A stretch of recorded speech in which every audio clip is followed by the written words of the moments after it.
se passe des choses drôles. Ça me rappelle la crise gambienne.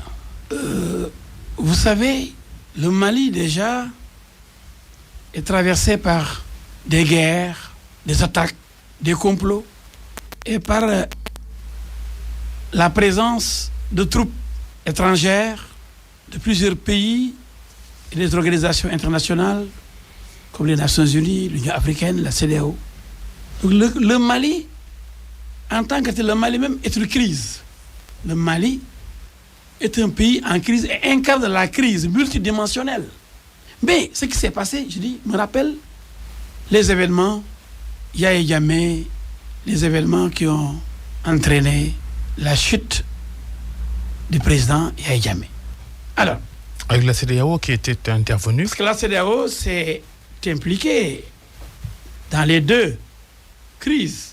Et pour ce qu'on peut appeler, et moi je n'ai même pas vu de crise, la crise gambienne, parce qu'il n'y avait pas de manifestation en Gambie, il y avait un recours du président sortant devant la Cour suprême, même s'il avait eu à féliciter le vainqueur proclamé par la commission électorale, il est revenu parce qu'il y a eu une deuxième proclamation sur ces félicitations pour saisir la Cour suprême. Mais malgré tout, la CEDEAO a fait de la fumisterie en disant que Yahya Jammeh doit partir et le 18 à minuit, s'il ne part pas, les troupes de la CEDEAO sous la conduite de l'armée sénégalaise vont entrer en Gambie pour chasser le président Yahya Jammeh. Par rapport à la Gambie, la CEDEAO a été engagée, déterminée, pour ne pas dire passionnée, pour faire partie Yahya Jammeh qui a été élu et dont la défaite n'a pas été officiellement reconnue par la Cour suprême gambienne. Donc un président en exercice qui a un droit de recours. Mais se présente aujourd'hui le problème malien. Des putschistes viennent arrêter un président régulièrement, légalement, constitutionnellement élu et qui n'a fait que 2 ans sur un mandat de 5 ans. Est-ce qu'on peut reprocher à Ibrahima Boubacar Keïta d'avoir usurpé le pouvoir, d'avoir confisqué le pouvoir ou d'avoir volé le pouvoir? La CEDEAO n'est pas restée silencieuse sur la crise malienne. Elle a condamné ce coup d'État et a décidé de punir le Mali justement en fermant les frontières, sauf pour les produits de nécessité. Voilà, la fumisterie de la CEDEAO. Avec la Gambie, on n'avait pas menacé de fermer les frontières gambiennes. On est allé traverser les frontières pour chasser Yahya Jammeh. Et je me rappelle qu'il disait que oui, nous sommes en train de franchir la frontière. Les troupes vont bientôt entrer en action. Et les gens applaudissaient. Aujourd'hui, un président régulièrement élu, légalement intronisé, un président en exercice, des militaires, contrairement au protocole de la CEDEAO, se permettent d'abréger son pouvoir. Il y a déjà des troupes de la CEDEAO sur place. Elles sont là-bas. D'ailleurs, elles n'interviennent pas. Elles n'interviennent pas. Vous avez vu, ironie du sort, ces troupes sont là depuis l'agression du Mali par les troupes étrangères. Les troupes sénégalaises, burkinabées, béninoises, ghanéennes, nigérianes sont là-bas. Et les troupes françaises. Mais je parlais de fumisterie. Les gens ne voulaient pas coopérer avec Yahya Jammeh et voulaient s'en débarrasser. Ils dérangeaient. Ibeka, il a la légalité avec lui. On devrait immédiatement envoyer les forces d'air qui sont présentes au Mali, chasser les militaires et installer ou réinstaller Ibeka et son gouvernement. Réinstaller l'Assemblée nationale qui a été élue aussi. Aujourd'hui, j'ai suivi certaines interventions au Sénégal. On dit oui, le port de Dakar permet aux Maliens de vivre. Donc nous saluons la réaction du président Macky Sall qui demande quand même qu'on permette d'acheminer des vivres. Mais qu'est-ce que ça veut dire ça? fumisterie encore. Soit on combat des putschistes, quel qu'en soit le prix, pour que nul n'en ignore, que tout le monde sache que désormais, les pays de la CEDEAO, c'est comme l'Union européenne. Vous qualifiez de fumisterie. Que personne ne s'aventure à prendre le pouvoir par les armes. Les positions de Macky Sall sur la situation au Mali, pour vous, c'est... Elles sont totalement erronées. Elles ne sont pas conséquentes par rapport à Macky Sall qui lui-même disait qu'il faut que Yaya Jammeh parte. Parce que maintenant, c'est Adama Barrow qui est élu. Il a même dit à Louga, j'ai suivi devant les Talen. Il a dit c'est à Dakar, que Yaya Jammeh doit savoir partir parce que maintenant c'est Adama Barrow. Il lui a même permis à Adama Barrow de prêter serment ici aux Almadies. À l'ambassade de Gambie. Oui. Alors aujourd'hui, c'est ce même Macky Sall qui nous dit non, essayons d'aider un peu sur le plan humain, etc. On ne peut pas interdire. C'est pas le Mali. On ne peut pas lui interdire de défendre les intérêts du Sénégal non plus. Ce n'est pas les intérêts du Sénégal. Ce qui se passe au Mali est extrêmement grave. Vous évoquez le port de Dakar. Et ça se retourne contre lui. Ah bon? Ah oui, il n'a pas réfléchi. Et comment alors? Comment? IBK a été élu par une majorité écrasante. Macky Sall a été élu par une majorité écrasante. Vous savez qu'au Sénégal, il y a des activistes qui cherchent à rassembler le maximum de manifestants dans des manifestations provoquées pour dire que oui, le prix du courant n'est pas acceptable, pour dire libérer telle personne, qui passe même devant le camp pénal de Liberté 6, mobilise des milliers de personnes. Mais ce ne sont pas ces personnes qui élisent un président. Ce ne sont pas ces quelques milliers, disons 3 000, 4 000, 5 000, jusqu'à 10 000, 20 000, 30 000, même 50 000 personnes, c'est une marée humaine. Mais avec 50 000 personnes au Mali, parce que les manifestations là-bas n'ont jamais dépassé 50 000. Est-ce que les millions d'électeurs de IBK, où sont-ils? Parce qu'il y a eu des manifestations, il y a un plan ourdi contre IBK. Je vais retourner contre Macky Sall. Vous voulez aboutir à quelle conclusion que ce qui est arrivé à IBK peut arriver ici au Sénégal? Je dis que Macky a commis une erreur en voulant chercher un peu une porte de sortie, hein, pour ces putschistes. Parce que ce ne sont pas les Maliens. Les Maliens, ils ont élu IBK. Ils n'ont jamais donné feu vert ou mandat aux militaires. Ils n'ont pas donné feu vert à l'imam Diko. Vous dites que les manifestations dans la rue à Bamako sont minimes par rapport aux électeurs qui ont réélu Ibrahim Boubacar Keïta. Petite comparaison, parce qu'à la pointe de cette contestation de rue au Mali, il y a le M5, le mouvement du 5 juin, le jumeau du M23 sénégalais, dont vous réclamez acteur mais on majeur. On n'a pas pour autant provoqué un coup d'État. On a attendu la fin du mandat de Ablaye Wade. Malgré les nombreuses manifestations qui ont coûté la vie à Mamadou Diop, de Mour et à tant d'autres, à la place de l'Obélisque. Moi-même, j'ai failli être tué. Mais on n'a pas pour autant demandé à l'armée sénégalaise de prendre le pouvoir ou de comploter contre Ablaye Wade pour qu'il quitte le pouvoir avant la fin de son mandat. Mais si aujourd'hui on accepte, parce qu'il y a une manifestation du 23 juin, bon, on va demander à l'armée de prendre le pouvoir et de débarquer à Ablaye Wade, ça personne ne pouvait l'accepter. On n'aurait jamais dû le faire et on ne l'a pas fait.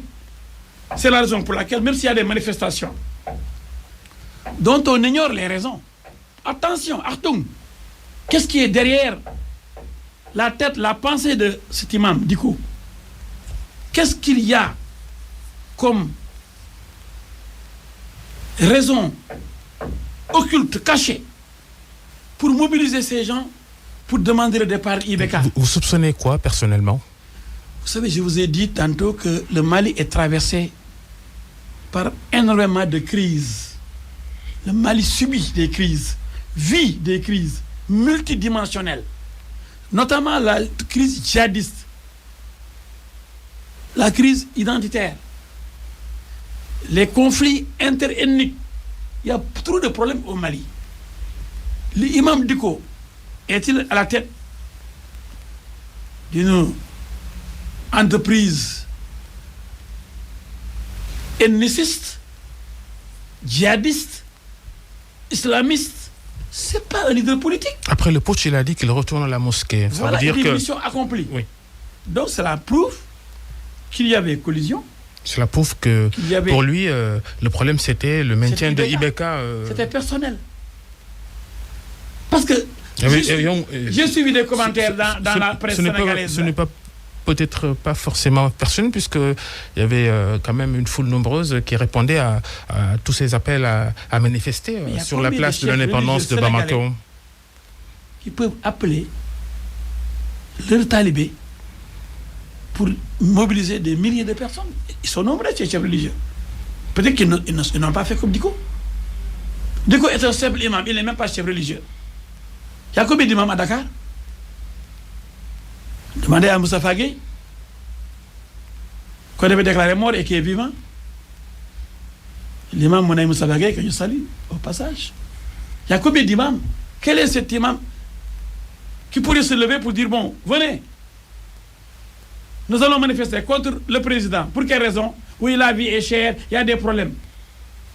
Mais cet imam aurait pu mobiliser les Maliens contre l'occupation de leur territoire au nord. Il aurait pu utiliser cette force pour libérer son pays au lieu de s'acharner sur Ibeka, qui a été régulièrement élu. Donc il y a d'autres motivations. D'ailleurs, je me pose des questions. Est-ce que la main qui a arrêté Soumaïla Cissé n'a pas aussi arrêté Ibeka? Parce que j'ai suivi certains discours, pour écarter les hommes politiques et donner le pouvoir aux djihadistes. Soi-disant société civile et opposants se retrouvent avec un imam, et derrière un imam, d'ailleurs, ce qui est louche, quand des hommes politiques aguerris, bien formés, se réclamant de l'opposition, se mettent derrière un imam. Quelle est l'idéologie de cet imam? On va suivre l'évolution de la situation au Mali. C'est curieux, mais peut-être qu'il y a un complot contre l'État malien. Vous avez déjà dit que aucun chef d'État n'est à l'abri de ce qui s'est passé à Bamako. La Guinée et la Côte d'Ivoire ne sont pas non plus à l'abri de troubles, avec Alpha Condé et Alassane Ouattara qui vont se présenter pour la 3e fois à la présidentielle de leur pays. Ah, là je rejoins le président bissau-guinéen. Oumaro Sissoko Embalo. Il a raison. Il dit que les 3e mandats, c'est aussi des coups d'État. C'est des coups d'État pire que le coup d'État actuellement au Mali qui est en train de réussir. Je ne sais même pas s'il a réussi, parce que je crois que si la CEDEAO réagit vite, eh bien, on ne va plus parler de ce coup d'État. On peut immédiatement, avec les forces présentes sur le terrain au Mali, les forces de la CEDEAO... Pour vous, sérieusement, ça craint en Guinée, en Côte d'Ivoire? Mais je dis... ils pourront être traduits devant le tribunal de l'histoire et même devant la Cour pénale internationale si d'aventure ils se présentent et qu'on enregistre des morts. Ce serait un crime contre l'humanité. Ce sont des gens extrêmement dangereux. Je parle de Condé et de Ouattara. Attention, ils n'aiment pas parce le peuple. On a vu hier samedi l'investiture d'Alassane Ouattara au stade de Félix Houphouët-Boigny, archi-comble, d'ailleurs dans un contexte sanitaire un peu sensible. Il y a du monde derrière Ouattara. Mais ne vous fiez pas à la loi du nombre. C'est pourquoi, dans nos États, dans nos républiques bananières, les partis au pouvoir, comme les présidents en exercice, parce que, détenant les moyens de l'État, mobilisent dans les villages, dans les villes, déplacent les populations vers le stade de tous les départements. Alors, viennent des gens achetés, corrompus, qui applaudissent, qui soutiennent. Et ces gens-là, ils ne peuvent pas dépasser le million. Et pour être élu en Côte d'Ivoire, il faut plusieurs millions d'électeurs, comme au Mali. Mais on va dans un stade archi-comble. Mais ce n'est pas le pays. Ce n'est même pas un village. Et c'est même pas un village, c'est des gens qui ont rempli ce stade. Il y a des villages qui ont plus d'habitants, de population, que ce stade. Donc, il ne faut pas qu'on se laisse leurrer. Ils veulent nous impressionner. Voyez le public qui est derrière moi. Voyez les populations qui me soutiennent. Les Ivoiriens veulent que j'obtienne un 3e mandat. Mais c'est honteux. C'est indigne. Je dis que c'est indigne. Le RHDP, c'est irresponsable, c'est honteux. Le parti de Ouattara a été quand même pris de court par la mort de Amadou Gon Coulibaly, qui a été désigné candidat du parti. On l'a reconnu à quelques petites semaines de la présidentielle prévue en octobre. Ah, donc tous ceux qui ont rempli ce stade, ce sont des chèvres et des moutons, des ânes et des chevaux. Donc dans ce parti qui soutient Ouattara, il n'y a aucun être humain capable de réfléchir, de diriger la Côte d'Ivoire. Après lui, c'est le dirige. C'est un vide. Donc lui, il va rester pendant encore 1020 ou 1200 ans. Parce que s'il n'est pas là, la Côte d'Ivoire ne peut plus vivre. Si on suit sa philosophie. Peut-être que vous et... Cet homme est dangereux, Ouattara. Peut-être que vous et... Pourtant, il a été victime de ça, lui. Mais il me surprend. Il me déçoit.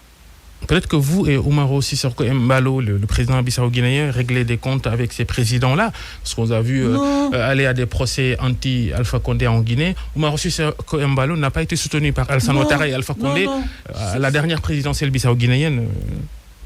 C'est pas ça. Parce que moi, je suis l'avocat de Cellou Dalein Diallo.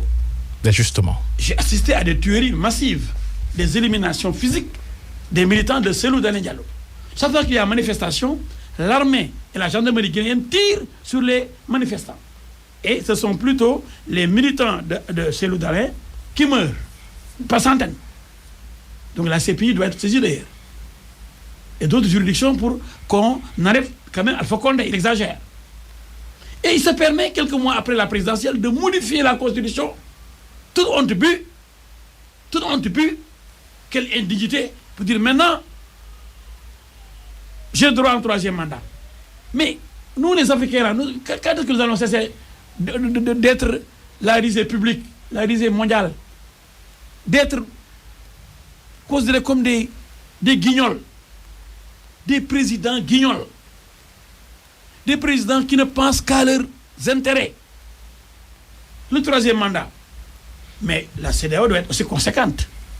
Elle aurait dû dire non au président gourmand, au président irresponsable, qui pense que eux, après Dieu, ils viennent juste après, immédiatement après. Ils pensent qu'ils viennent après Dieu, de demi-dieu. Mais de qui se moque-t-on? Tous les présidents dans le pays ont des concitoyens plus compétents qu'eux. Vous avez vu Cheikh Anta Diop, il est resté là longtemps sans prendre le pouvoir. Il a cherché, il n'a pas obtenu. Quel est l'intellectuel plus brillant que Cheikh Anta Diop en Afrique? Il n'y en a pas. Ces présidents, il y a des gens plus sages qu'eux, plus honnêtes qu'eux, plus humains qu'eux, plus généreux qu'eux, mais qui ne seront jamais présidents parce que Dieu l'aura voulu. C'est Dieu qui décide. Allah, subhanahu wa ta'ala. En tout cas, lors de ce dernier sommet de la CEDEAO sur le Mali, sommet virtuel par visioconférence, quand Umaro Sissoko Embalo évoquait le 3e mandat qu'il considère comme des coups d'État, Alpha Condé et Alassane Ouattara n'ont pas apprécié. Macky Sall aussi, il est surveillé au sujet de ce débat sur le 3e mandat. Moi, je crois qu'il n'a pas intérêt à être surveillé. Il a intérêt à être clair. Parce que lui-même l'a dit, nous avons des enregistrements. Lui-même l'a voulu. Il a proposé une constitution qu'il a écrite lui-même, dit, celui qui, je le cite, Mako Bindi Sama Loxo. Ouais, c'est mon premier mandat, 7 ans, là, avec 2e mandat, vous direz, bon, yalla, maye, ti Sénégalais, ngeen woluma, faladma, damay dem jeexal na. Mu ne gasi, lolo, pare naa ci. Ouais, est-ce que ce Macky Sall là ose revenir devant les Sénégalais pour dire maintenant, je vais demander au Conseil constitutionnel de se prononcer. Parce que j'ai suivi quelques brebis galeuses là du pouvoir. Moi, je fais partie du pouvoir, je fais partie de Benno Bokk Yakaar. Mais nous ne sommes pas les mêmes, parce qu'il y en a qui ne sont que des valets, qui ne veulent que des postes et de l'argent. Donc, ils n'osent même pas au sein de Benno Bokk Yakaar poser le débat. Mais même s'il est interdit, le débat à la paire, les partis de Benno sont quand même des partis libres. Macky Sall a déjà sanctionné des responsables de son parti, surtout qui se sont ouvertement prononcés. Comment peut-il sanctionner des responsables d'autres partis, quand même, comme El Hadji Diouf, qui a toujours dit que troisième mandat du fait am. Si ce président serait le premier à me dresser contre lui pour le combattre, et les Sénégalais vont le combattre, et il va finir très mal. Et j'aurais bien voulu que Macky Sall finisse très bien, sorte par la grande porte. Mais aujourd'hui, on est en train de le travailler au corps, on est en train de le préparer, on est en train de lui... Chaque fois que j'entends les Benja et les autres, oui, de façon, il est à son premier mandat. Donc le premier mandat, c'était un entraînement, quoi. Et il est plus long que le deuxième mandat. Donc, mais de qui se moque-t-on? Il faut que les gens apprennent à être sérieux. Que dites-vous à tous ces collaborateurs de Macky Sall qui ont des ambitions et des vocations, à qui on demande de ne pas se prononcer, de ne rien faire, de ne pas s'afficher? Oui, mais...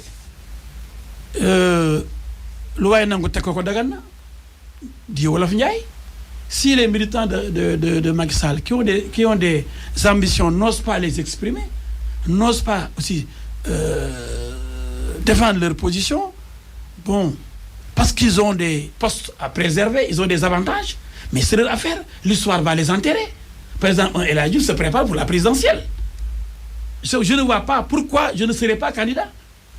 Dès lors que celui que j'ai soutenu a fini ses 2 mandats, même si on est dans la même structure, non, c'est à Macky Sall maintenant de me soutenir. S'il est vraiment reconnaissant. Parce que je ne suis pas son valet, je ne suis pas son élève, je ne suis pas son talibé. Nous sommes des naoulés, alter ego, chef de parti, lui et moi. Donc si les chefs de parti au sein de Benno Bokk Yakaar n'osent même pas parler du 3e mandat, parce que telle est la volonté du président de la République, qui a sanctionné des militants de son parti. Mais je dis que ces chefs de parti-là, ils me déçoivent. Il doit pouvoir dire d'ailleurs à Macky, nous sommes avec vous tant que vous respectez vos engagements. Et parmi vos engagements, il y avait les 2 mandats. Et on les a adoptés dans la nouvelle constitution qui dit, et lui-même dit, j'ai mis toutefois dans cette explication, toutefois, nul ne peut effectuer plus de 2 mandats consécutifs. Je cite Macky Sall, quand il répondait aux journalistes. Quand l'affaire bi jeex na, man 2 mandats mënuma ko weesu. Et maintenant il dit, quand vous étiez parti au palais la dernière fois, pour lui poser encore la question, vous êtes un peu téméraire, c'est normal, je vous félicite. Il vous dit, je ne dirai ni oui, ni non. Ah, qu'est-ce qui s'est passé entre temps? Mais comment ça dire là, président? Président, l'autre secteur. En attendant la... On est qu'il fait le 3e mandat, moi, l'autre, moi, yo, jeexal tu vous boba, billahi ko reccu. En attendant la prochaine compétition électorale au Sénégal, ce sont les municipales et les départementales de mars prochain. C'est à cette date qu'elles ont été reportées parce qu'elles devaient se tenir avant. L'idée d'un nouveau report est agitée avec les retards dans le processus électoral provoqué par la crise sanitaire. Vous êtes pour un nouveau report? Non, je suis contre tous les reports dilatoires pour se préparer. On a qu'à y aller. Celui qui gagne, il gouverne. Ce sera la gouvernance territoriale. On ne peut pas rester maire pendant 10 ans, 15 ans. Les populations ont besoin de renouveler. C'est comme au niveau de la tête de l'État. On ne peut pas reporter l'élection présidentielle ou les élections législatives. Je suis pour le respect du calendrier républicain, Babacar. Votre parti politique, le PTP, est un allié donc du pouvoir. Irez-vous avec Benno Bokk Yakaar à ces municipales et départementales? Pour ça, les élections locales, c'est local. Ce sont les populations qui verront, nos militants, au niveau des départements, au niveau des communes, verront s'ils peuvent aller en coalition avec Benno ou d'autres partis. Nous ne sommes pas liés par Benno Bokk Yakaar. D'ailleurs, je crois que notre mission avec Benno est presque terminée. Nous accompagnons juste le président pour qu'il termine son mandat et qu'il me cède le fauteuil. Il est grand temps. Donc on ne va pas continuer pour soutenir Macky Sall éternellement quand même. Donc nous devons nous préparer nous aussi. Le dialogue national, le dialogue politique, les discussions sur le statut de l'opposition vont redémarrer la semaine prochaine. Votre opinion sur ce dialogue-là? Oui, j'ai vu que vraiment, avant j'avais de l'espoir, mais je commence à m'interroger sur les motivations de ce dialogue. Est-ce que ce n'est pas un piège tendu à la classe politique sénégalaise pour gagner du temps? Qui sait? Mais j'ai des doutes et une suspicion légitime. on fait tout pour ne pas avancer. Oui, ça, je le constate. Un dialogue inutile, finalement, pour vous? Tout dialogue est utile. Il n'y a pas de dialogue inutile. Mais certainement qu'il y a des raisons cachées, peut-être. Mais le dialogue est toujours bon. Dans tous les cas, on parvient à trouver peut-être une solution. Parce qu'avec le dialogue, on peut régler beaucoup de problèmes. Contrairement aux préoccupations des militaires. La force ne règle jamais les problèmes. Vous savez... Allusion au putsch au Mali. Vous avez vu le Mali? Oui. Il y a combien de putsch au Mali? Il y en a 4 dans l'histoire. Donc les Maliens sont habitués à ça. C'est pas bon. Sur le dialogue politique au Sénégal, les discussions qui reprennent la semaine prochaine vont entre autres tourner autour du statut de l'opposition. Après, qui doit être le chef de l'opposition, à votre avis? Mais c'est le chef de l'opposition. Mais déjà, nous sommes dans un régime présidentialiste. Nous qui avons étudié le droit constitutionnel, même pas un régime présidentiel. Parce qu'un régime présidentiel, c'est comme aux États-Unis d'Amérique. Il y a des moyens de pression réciproques entre le Congrès et le président américain. Le Congrès peut bloquer. Trump peut bloquer le Congrès. Le PDS conteste parce que le PDS se dit opposition parlementaire non, on légitime. n'est pas dans un régime parlementaire. Là, il n'y a plus de Premier ministre. Vous avez vu un régime parlementaire sans Premier ministre? Il n'y en a pas. Le régime parlementaire, c'est la majorité parlementaire qui élit un Premier ministre. C'est ça qui caractérise le régime parlementaire. Idrissa Seck, le pour Parlement vous, c'est est tellement fort qu'il nomme le Premier ministre, ou encore le Premier est issu des rangs de la majorité parlementaire. Dans un régime parlementaire. Est-ce qu'il y a un Premier ministre au Sénégal actuellement? Pour vous, c'est Idrissa Seck, donc le chef. Au sortir d'une élection présidentielle, celui qui vient après le chef de l'État, le président élu, c'est Idrissa Seck, c'est le chef de l'opposition. Le prochain gouvernement, Maître El Hadji Diouf, de façon persistante, il est dit que Macky Sall veut faire entrer l'opposition et la société civile, gouvernement d'union, comme on dit couramment. Êtes-vous favorable? Je ne sais pas. Il appartient au président de le faire. Mais si j'étais à sa place, je ne l'aurais pas fait. Je n'aurais pas formé un gouvernement d'union nationale. Ce serait un aveu d'échec. C'est comme si lui était incapable de gouverner, qui n'a pas les compétences requises dans son camp et dans sa large et grande majorité présidentielle, Benno Bokk Yakaar. Il y a suffisamment de compétences là-bas. Mais peut-être l'homme, je ne sais pas s'il va le faire, mais l'homme aime débaucher, chercher des opposants pour les ramener et en faire des PCA de telle direction. Vous avez suivez mon doigt. Peut-être qu'avec ça aussi, il va continuer dans cette logique. Après avoir nommé les PCA transhumants, il va nommer des ministres transhumants. Mais si j'étais à sa place, je n'aurais pas fait appel aux transhumants pour gouverner. J'ai gagné, sans eux. Sans eux, j'ai gagné. Je vais gouverner avec ma grande coalition Benno Bokk Yakaar. C'est ça qui est logique. Mais je ne sais pas ce qu'il y a dans la tête du président. Mais en tout cas, je lui conseille de ne pas chercher à monter un gouvernement d'union nationale qui serait un aveu d'échec.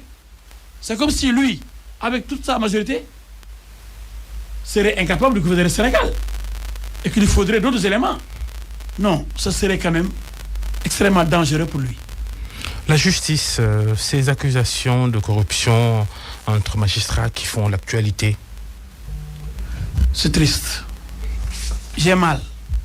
C'est ma famille, la grande famille judiciaire, qui est secouée fortement, qui souffre. Des membres de cette grande famille, des membres les plus importants, les plus prestigieux, qui s'entre-déchirent. Ça me fait trop mal. Il faut qu'on revienne à l'orthodoxie, au fonctionnement normal, régulier de la justice. Mais vous savez, Babacar, en 2017, je l'avais dit, nous sommes en train d'installer le chaos dans la justice. Et mes collègues députés n'avaient rien compris. Le gouvernement venait de nous proposer un statut pour la magistrature. Un statut qui aujourd'hui favorise les magistrats gradés qui occupent les plus hautes fonctions et qui défavorise les autres parce qu'on permet à ceux qui occupent certaines fonctions comme premier président de la Cour suprême, premier président, etc., procureur général, on leur donne 68 ans, 3 ans de plus. Pour la retraite. Pour la retraite. Et les autres, à 65 ans, même s'ils sont des promotionnaires, s'ils sont sortis la même année de l'école de formation judiciaire, CFJ. ceux qui ont eu la chance, ou en tout cas les réseaux, ou en tout cas les faveurs du régime pour occuper cette fonction, ceux-là vont continuer 3 années supplémentaires. Ceux qui étaient avec eux à l'école et qui peuvent même être plus brillants qu'eux, et qui auraient même pu sortir major devant eux, ceux-là, à 65 ans, parce qu'ils n'ont pas été nommés procureur ou premier président, la fonction de procureur général ou de premier président, etc., ceux-là vont partir. Et les jeunes magistrats que j'avais rencontrés à l'époque, avant de voter, en tant que député, cette loi, j'ai voté contre, hein. J'ai été le seul à voter contre. Parce que j'ai vu, j'ai discuté avec des amis, jeunes magistrats, ils m'ont dit, regardez-moi ça. Dans un corps, on crée une discrimination sur la retraite, sur l'âge de la retraite. Oui, sur l'âge de la retraite. Et depuis 2017, c'est des frustrations supplémentaires qui ne militent pas pour la sérénité. Dans ce remue-ménage à l'Union des magistrats du Sénégal, on a clairement vu 2 camps, les jeunes et les magistrats plus âgés. Oui, c'est ce malaise. Moi, je dis que le vote de cette loi a contribué à installer le malaise au sein de cette grande famille, cette prestigieuse famille de la magistrature. Le système judiciaire est aussi au devant de la scène, paralysé qu'il est depuis plusieurs semaines par une grève des greffiers, membres du syndicat des travailleurs de la justice. Le site Juste s'oppose au projet de modification de décrets qui vont sensiblement augmenter les salaires des greffiers. Le ministre de la Justice et les syndicalistes restent sur leur position. Qu'est-ce que vous en pensez? Quelles sont les solutions que vous proposez? Il faut arrêter les positions maximalistes des 2 côtés. Et tantôt on a parlé de dialogue. Seul le dialogue peut régler le problème. Il faut des concessions réciproques. Peut-être qu'il y a des montants assez élevés, même pour les justiciables. Ils doivent payer plus. On peut diminuer ce montant. Parce que ce que le juge demande, c'est l'application des décrets et c'est le droit. Ces gens qui manifestent, en fait, expriment... c'est déjà acquis, on va revenir là-dessus. Oui, c'est vrai. Leur désarroi et leur dégoût. Parce que après avoir signé, après cette félicité, des avancées syndicales, on revient de prendre ce qu'ils avaient gagné par la main droite, par la main gauche. Et naturellement, ils ont attendu longtemps, rien, et naturellement, ils réagissent. Mais je crois que le gouvernement doit faire preuve de souplesse. Essayer de convaincre les gens, signer ces décrets en les réaménageant seulement, en diminuant certains montants, mais en permettant aux greffiers de gagner plus, parce qu'ils gagnent moins. Et ce qu'ils gagnent, ça ne leur permet pas de vivre décemment, de suivre les audiences, et d'éviter la corruption. Parce qu'on doit tout faire pour mettre les magistrats, les greffiers, les personnels de la justice dans de bonnes conditions pour éviter les tentatives de corruption. Parce que si les gens sont dans de bonnes conditions, mais ils peuvent résister à la corruption. Mais si les gens n'ont rien, les travailleurs n'ont pas grand-chose, ne peuvent pas payer les loyers, assurer la dépense quotidienne, l'électricité, l'eau, le téléphone, la scolarité des enfants, avec un salaire de misère, mais ils peuvent être tentés. Maître Lajouf, il y a aussi dans l'actualité ce livre, le protocole de l'Élysée, confidence d'un ancien ministre sénégalais du pétrole. Il s'agit de Thierno Alassane Sall, le livre de près de 500 pages, des révélations sur l'attribution de licences d'exploration de gisements de pétrole au large du Sénégal. Il y a une partie qui vous concerne, puisque vous êtes conseil de Franck Timis, le propriétaire de Petrotim, que Aliou Sall, le frère du président de la République du Sénégal, Macky Sall, que Aliou Sall représentait au Sénégal. Donc dans ce livre, l'ancien ministre de l'énergie, Thierno Alassane Sall, évoque à nouveau ce qui est déjà considéré comme un scandale. Il s'agit des conditions dans lesquelles Timis a obtenu son permis. Il ne peut pas prouver alors une obtention de ce permis anormale, irrégulière. Il ne peut pas. Il parle sans prouver. Timis Corporation, Franck Timis, mais sa société avait obtenu la signature de Maître Abdoulaye Wade, de Karim Wade, de Souleymane Ndéné Ndiaye. Le décret n'a pas été numéroté parce qu'on était en campagne électorale. avec l'administration qui était presque en débandade, et avec la défaite d'Abdoulaye Wade, le décret n'a pas été envoyé à Rufisque pour sortir au journal officiel. Mais, Petrosen avait signé. Le décret n'existe pas légalement. Avant le décret, il y avait le contrat. Parce que dans le droit pétrolier au Sénégal, le simple contrat qui lie le pays, le Sénégal, donc au co-contractant, donc au pétrolier, ce contrat, après sa signature, doit faire l'objet d'un décret. Donc le contrat qui lie le Sénégal existait déjà. Et Macky ne pouvait pas remettre en cause ce contrat, à défaut de payer des milliards et des milliards à Franck Timis. Et pourquoi d'ailleurs remettre en cause ce contrat? Thierno Alassane Sall souligne également l'enquête de l'inspection générale d'État sur la société de Franck Timis pour dire qu'elle ne doit pas gagner ce contrat-là parce qu'elle n'a ni les capacités financières ni techniques pour avoir une licence comme celle-là. Je n'ai pas vu ce rapport, mais ce que je sais, c'est qu'il y a une campagne de diabolisation de Franck Timis qu'on présente comme un bandit. Ce rapport s'est évaporé, comme dit Thierno Alassane. Donc, moi, je ne l'ai pas vu, vous ne l'avez pas vu certainement aussi. Donc, moi, je m'en tiens à ce que je sais de ce dossier. Je sais, moi, que Franck Timis doit être élevé ici en héros. Franck nous a permis d'obtenir le gaz. Aujourd'hui, nous avons, alors, du point de vue des prévisions, la plus forte quantité de gaz au monde qu'on peut exploiter au Sénégal. Grâce à Franck Timis. C'est pourquoi Atepa Goudiaby, quand il m'a trouvé à l'hôtel Méridien président avec Franck Timis, et il a dit, publiquement, je n'ai rien à cacher, il me dit, mais si le Sénégal savait ce que ce bonhomme-là nous a rapporté, ce serait un héros, on aurait vénéré. Parce que grâce à Franck Timis, nous aurons des milliers de milliards dans quelques années quand nous aurons commencé l'exploitation de ces jugements. Que pensez-vous de ce livre de Thierno Alassane Sall?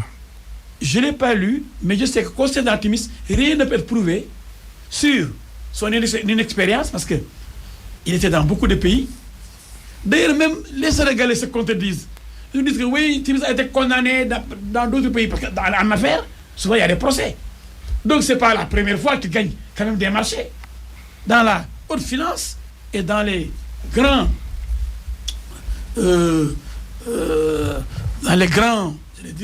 grands contrats au niveau mondial, il y a souvent il y a des cabinets d'avocats qui se battent, il y a des arbitrages, il y a des procès. Mais alors, donnez-nous des nouvelles de l'enquête après les plaintes d'associations et d'opposants sénégalais contre Franck Timis et... Voilà, ils sont ridicules. Il n'y avait rien. La police a fait l'enquête, elle a dit que rien. Même pour Agritrans, les comptes qui auraient accueilli de l'argent pour Aliou Sall, c'est du vent. BBC n'a fait que mentir. Sur de l'argent versé, des milliards qui auraient dû être versés à Aliou Sall pour qu'on dise Aliou Sall, c'est 400 000. Mais rien que de la manipulation par BBC qui dépend ou qui défend un autre pétrolier, un groupe pétrolier extrêmement prospère. Depuis quand? Depuis quand? Vous voulez parler de Tullow Oil? En tout cas, il y a des groupes qui ont payé des milliards à des journalistes pour raconter n'importe quoi, pour déstabiliser notre pays. Et qui ont financé des nouvelles de cette enquête-là. Et qui ont financé des hommes politiques. Des nouvelles de cette enquête-là. Pour la présidentielle, qui ont financé des hommes politiques. Ou un homme politique pour la présidentielle passée, qui avait promis de leur donner ces jugements pétroliers. Mais, donc, toi, pour que je me mette. Donc, ces gens, ils financent BBC, ils financent des opposants sénégalais qui vont raconter n'importe quoi. Ils ont financé qui et qui? Qui vont faire comme Diko d'ailleurs, qui voulait faire comme Diko. Vous voulez semer la pagaille dans le pays. Vous parlez de qui? Convoquer des manifestations à la place de l'Obélisque. Vous parlez de qui? Dire que sur le pétrole, alors que le pétrole, qu'on gagne. Vous faites allusion à qui? Je ne fais allusion à personne, mais ceux qui sont là-dedans se connaissent et je ne vais pas leur donner du buzz. Je ne vais pas me rabaisser jusqu'à parler d'eux parce que c'est des gens qui n'ont aucun mérite à part mentir et se mettre à la disposition du capital étranger pour déstabiliser leur propre pays en disant que c'est des gens qui sont de l'antisystème, qui ne sont pas du système, alors qu'ils sont dans le système. On les connaît dans le système, dans la distribution des terres, dans le foncier et dans d'autres secteurs où on parle de plusieurs milliards dont on ne peut pas prouver l'existence. Pour une fois, vous ne donnez pas de nom. Hein. Je dis, c'est extrêmement grave que des gens se laissent manipuler par de grands menteurs, de grands manipulateurs devant l'histoire et qui ont aussi un cabinet d'insulteurs publics. Dès que vous parlez d'eux, alors les injures commencent, les critiques commencent et ceux qui ont peur, ces injures abdiquent. Mais El Hadji Diouf... Aujourd'hui, vous ne citez pas de nom, justement. Non, parce qu'il ne m'intéresse pas. Ce qui intéresse le peuple, c'est ça qui m'intéresse.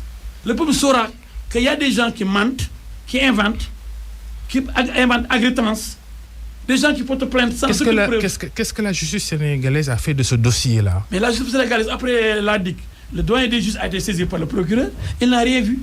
Vous avez vu, il a pris quelle décision, le doyen des juges? Mais je crois qu'il attendait les réquisitions du procureur, mais je sais qu'il n'y a rien. Je sais que ce qui s'est passé à la police, c'est ce qui s'est passé chez le juge. Ceux qui criaient, quand on les a convoqués, ils ne sont pas allés voir le juge. D'autres sont allés sans preuve. En disant, je pensais, on m'a dit, je pensais, ou bien j'ai des preuves, mais je ne les donne pas. J'ai des preuves. Oui, où sont les preuves de tant de milliards? Je les garde. J'attends comme au niveau du procureur. Mais il faut qu'ils arrêtent de prendre les Sénégalais pour les demeurer. Les preuves, on les exhibe. Il n'y a pas de délit. Le dernier thème de cette émission, Maître El Hadji Diouf, la crise du coronavirus au Sénégal. Votre opinion sur la gestion de la riposte sanitaire par le gouvernement? Ah, Babacar, j'étais victime du coronavirus. Ah bon? J'ai été hospitalisé à Fan. Vous nous faites une grosse révélation. Vous venez d'avoir la primeur. Vous avez chopé le virus? Oui. Et j'étais très tôt. Donc, à l'hôpital, parce que j'ai senti un malaise. Bon, je ne pouvais plus manger. Bon, j'avais pas de toux, j'avais pas de maux de gorge, j'avais pas de température élevée. Mais j'avais plus d'appétit. Et j'avais mal aux jambes. J'ai dit, ma femme, une de mes épouses m'a dit, bon, il faut qu'on aille voir le médecin pour voir vraiment ce que tu as. Et personne ne le sait, c'est la première fois que j'en parle.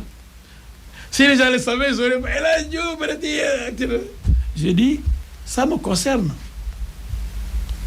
Et je vais lutter contre la maladie. Et véritablement, depuis que j'ai mis les pieds à l'hôpital Fan, je profite de l'occasion pour féliciter les services du professeur Seydi, le professeur Seydi d'abord, professeur Kadia Diallo, Madame May. La patronne du CTE. Oui, je crois que c'est Kadia. Elle est brillante. Docteur Faye. Il y a aussi les infirmières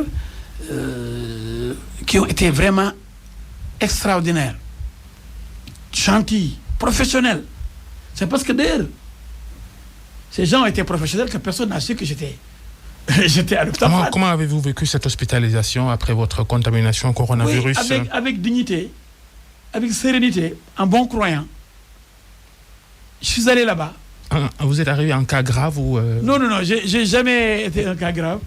Je touche du bois, j'ai jamais connu la réanimation. J'ai été très tôt voir le toubib, le médecin. Donc c'est ça qui m'a sauvé, certainement. Il y a des gens qui attendent que la maladie vraiment s'installe pour aller voir les médecins trop tard. Vous en sortez avec quelle idéologie, quel message? Le message, c'est que nul n'est à l'abri de ce virus. Moi, avant même la décision du gouvernement de fermer les écoles, de fermer les tribunaux, de décréter le couvre-feu, l'état d'urgence, moi, je m'étais confiné. Ces événements donc, religieux, on doit faire attention. Ces événements religieux, les prochaines semaines et les rassemblements qu'ils vont évidemment provoquer, quelle est votre opinion? Je suis mouride, mais je n'irai pas à Touba. Je suis de Darussalam. Mon marabout, c'est Serigne Sidi Mbacké, de Serigne Ahmedou Mbacké, de Serigne Modou Mamoun Mbacké, de Cheikh Anta Borom Gawane. Aujourd'hui seulement, j'ai reçu un appel de mon marabout, du fils de mon marabout. Mais la Mecque aussi, ce sont les lieux saints par excellence. La Mecque et Médine. Les lieux saints de l'islam, oui. Mais l'Arabie Saoudite a fermé ses frontières. Moi, d'ailleurs, je suis contre la décision du gouvernement d'ouvrir les frontières interurbaines. C'est ça qui a permis au virus d'être disséminé sur le territoire national. Aujourd'hui, partout dans ce pays, il y a le coronavirus. Si on avait fermé Dakar, si on avait fermé Touba, dès le début, parce qu'il n'y avait que ces 2 villes, personne n'entre à Touba, personne n'entre à Dakar, personne ne sort. Le virus aurait été vaincu depuis très longtemps. Mais on a été trop laxiste, trop léger. On a laissé faire, avec des dérogations, des gens qui allaient voir des préfets pour pouvoir tromper la vigilance des gendarmes. Ensuite, l'État lui-même qui capitule devant des manifestants pour dire maintenant, allez-y. Le virus aussi, allez-y. Maintenant, on va vivre avec le virus. C'est la plus grosse erreur du mandat de Macky Sall. Merci.